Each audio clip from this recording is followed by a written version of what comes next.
Hello everyone, আসসালামু আলাইকুম। Welcome back to my channel. আমি তন্নি কথা বলছি চট্টগ্রাম থেকে। কি অবস্থা সবার? আশা করছি আল্লাহ পাকের রহমতে আপনারা সবাই ভালো আছেন। আমিও তো জ্বর অসুস্থতা সব কাটিয়ে ঈদ আনন্দ শেষ করে আপনাদের সাথে চলে আসলাম একটা নতুন ভিডিও নিয়ে। তো আজকের ভিডিওটা একটু কেটে ছেটে বানানো, মানে 2-3 দিনের অল্প অল্প ভিডিও নিয়ে আজকের ভিডিওটা মেক করা। তো জানি না আপনাদের কাছে কেমন লাগবে, তারপরও প্লিজ আমাকে একটু সাপোর্ট করে যাবেন, কারণ আপনাদের একটু সময়, আপনাদের একটু সাপোর্ট আমাকে জীবনে দাঁড়াতে সাহায্য করবে। ঈদের মধ্যে যেহেতু আর ভিডিও নিয়ে আসা হয়নি, তো ঈদের পরেই এই ভিডিওটা নিয়ে আসলাম। আবারও সবাইকে জানাই ঈদ মোবারক। বিশ্বাস করেন, আমি আমার ফ্যামিলির কাউকেও এই কথাটা বলিনি বা আমার হাজব্যান্ডকেও ঈদের দিনে বলিনি যে ঈদ মোবারক, বাট আপনাদেরকে বললাম যে ঈদ মোবারক। আশা করছি সবার ঈদ ভালো কেটেছে। আমার খুবই অসুস্থতা এবং মন খারাপে দিয়েই কিন্তু এবারের ঈদটা গেল, বেশ অভাবের মধ্য দিয়েই এবারের ঈদটা গেছে। তারপরেও প্রতিনিয়ত একটা কথাই চিন্তা করেছি যে আমার নিচে যারা আছে, আমার থেকে যারা অবস্থা খারাপ, তো তাদের আসলে কেমন কেটেছে, তো এইগুলাই চিন্তা করেছি। তারপরও আমরা তো মানুষ, তাই না? আমাদের তো চাওয়া পাওয়া থাকবেই। তো রোজার ঈদেও আসলে তেমন ভালো কেনাকাটা করতে পারিনি, একটা ভালো ড্রেস কিনতে পারিনি। কোরবানিতেও সেম অবস্থা। তবে এই সব কিছুর মধ্য দিয়ে একটা ভালো জিনিস কিনে ফেলেছি, সংসারের জন্য আইপিএসটা কিনে ফেললাম, যেটা অনেক বেশি দরকারি ছিল। আমাদের আমার হাজব্যান্ডের চাকরি পারপাসে যেহেতু আমাদেরকে গ্রামের দিকে থাকতে হয়, তো প্রচুর পরিমাণে কারেন্ট যায়। আর এখন তো বৃষ্টির দিন, এত বৃষ্টি হয়। আর মানে এখানে বৃষ্টির কোনো রুলস রেগুলেশন নেই, যখন তখন চলে আসে আর কারেন্টও যায়। তো বাচ্চারা এত বেশি কষ্ট পায়, আমার বাচ্চারা। একদিন তো এক রাত পুরো কারেন্ট নেই, আমার 2টা বাচ্চা কী যে কষ্ট পেয়েছে। সেই সাথে আমি তো মা, এখন আমারটা আমি আর কার কাছে বলবো? আমি আমার মার কাছেই বলি। তো যাই হোক, ওই দিন আসলে ডিসাইড করলাম যে একটা আইপিএস নেওয়া দরকার, কিন্তু টাকা তো নেই। আসলে সবই আছে, নেই শুধু টাকা। কি বলবো?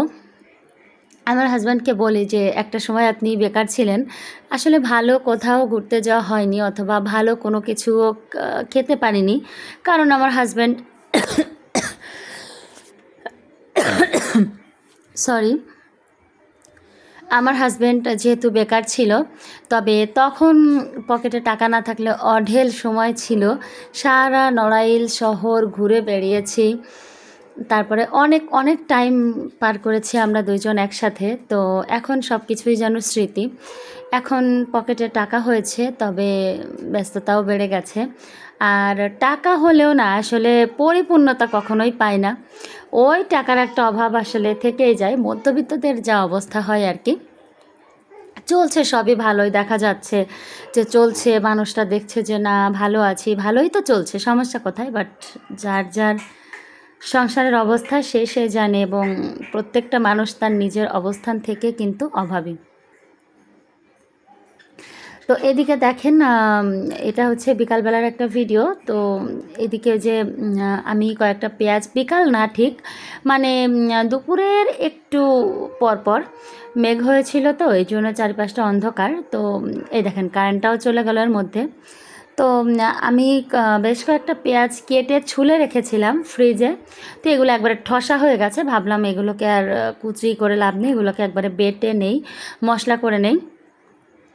তো এই যে এদিকে দেখেন অলরেডি বৃষ্টি বাহিরে শুরু হয়ে গেছে, মানে ঝড় যেটাকে বলে। কারেন্টও কিন্তু চলে গেছে, তবে আইপিএসটা যেহেতু লাগিয়েছি, তো আইপিএসের আলোটা ছিল।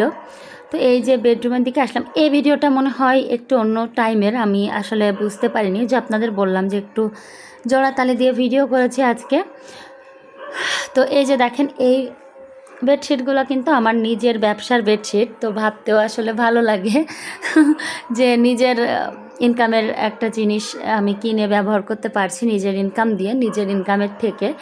তো এটা আসলে একটা মেয়ের জন্য আমার মনে হয় যে অনেক বড় অ্যাচিভমেন্ট। যাই হোক, এটা আমার খুব পছন্দের একটা বেডশিট। আপনারা চাইলে কিন্তু আমার কাছ থেকে বেশ কিছু মানে কেনাকাটা করতে পারেন। আমি খুবই রিজনেবল প্রাইসে বেডশিট, থ্রি পিস, তারপরে আপনার ইনার এগুলো সেল করে থাকি।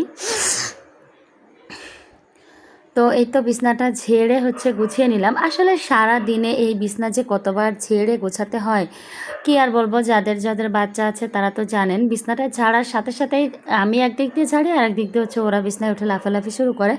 ওদের মনে হয় খুব বেশি মজা লাগে। যাই হোক, ছোট মানুষ, আমরাও অনেক করেছি। মা হয়েছে, আল্লাহ পাক ধৈর্য দিক যেন বাচ্চাদের ভালোভাবে টেক কেয়ার করতে পারি। তো এখন আবারও কিচেনের দিকে আসলাম। আসলে বাসার মধ্যে কাজ কি বলেন, এই সারাদিন ঘর গোছানো, কিচেন ক্লিন করা, রান্নাবান্না করা, এগুলাই। আর আমার প্রচুর পরিমাণে কাশি হয়েছে, মানে আমার জ্বর গেল। তো জ্বর যাওয়ার পরে আমি জ্বরের মধ্যে কোনো কাশির ওষুধ খাইনি, কারণ আমার কাশির ওষুধ খেলে আমার এত পরিমাণ ঘুম ধরে। এখন আমার তো আসলে একাই সব কিছু করতে হয়। আমি যদি ঘুমোই, আমার বাচ্চাদেরকে কে দেখবে বলেন? তো এই জন্য আমি কাশির ওষুধ খাইনি। তো আসলে এখন চিন্তা করি যে মাদের কত শত স্যাক্রিফাইস আমরা 15-16 বছর বয়স হয়, আর অন্যের ছেলেকে দেখে ওকেই জান পরাণ জীবন বানিয়ে ফেলি, বাপমার মনে কষ্ট দিয়ে তার হাত ধরে চলে আসি। তো আসলে এখন এত খারাপ লাগে, মনে হয় যে নিজেকে কি বলবো, যা হোক, বলতে চাচ্ছি না। তবে ওইটাই, মা হওয়ার পর আসলে মার কষ্টটা বোঝা যায়, যে মা বাবার কত শত অক্লান্ত পরিশ্রম থাকে আমাদের পিছনে, কত শত ত্যাগ স্যাক্রিফাইস থাকে। তো যাই হোক, আল্লাহ পাক আমার আব্বু আম্মুকে নেখায়াত দান করুক, আল্লাহ পাক তাদেরকে বাঁচিয়ে রাখুক। আমি যতদিন এই দুনিয়ায় থাকবো তারাও যেন ঠিক ততদিনই এই দুনিয়ায় আমার সাথে থাকে। যদিও কারো বাবা মা চিরকাল থাকে না, তবুও আল্লাহর কাছে যাইতে তো হবে, তাই না? এই যে দেখেন, বেলা শেষে সারাদিন কাজ বাজ করে 2 বাচ্চার মা আমি, এখন আমার সময় হলো দুপুরের খাবার খাওয়ার, একেবারে সন্ধ্যা, মানে মাগরিবের আজান দিবে এরকম একটা টাইম। তো 2 প্রকার ভর্তা করে নিলাম। আসলে মাংস খেতে খেতে মুখে একটু যদিও অরুচি ধরেনি, তবে মাংসটা শেষ হয়ে গেছে, কি করব, এখন একটু ভর্তা করে নিলাম। তো ডিম ভর্তা আর পেঁপে ভর্তা, আর রাত্রেবেলা আবার আলাদা রান্না করব। তো সবাই ভালো থাকবেন, সুস্থ থাকবেন, আল্লাহ হাফেজ, আসসালামু আলাইকুম।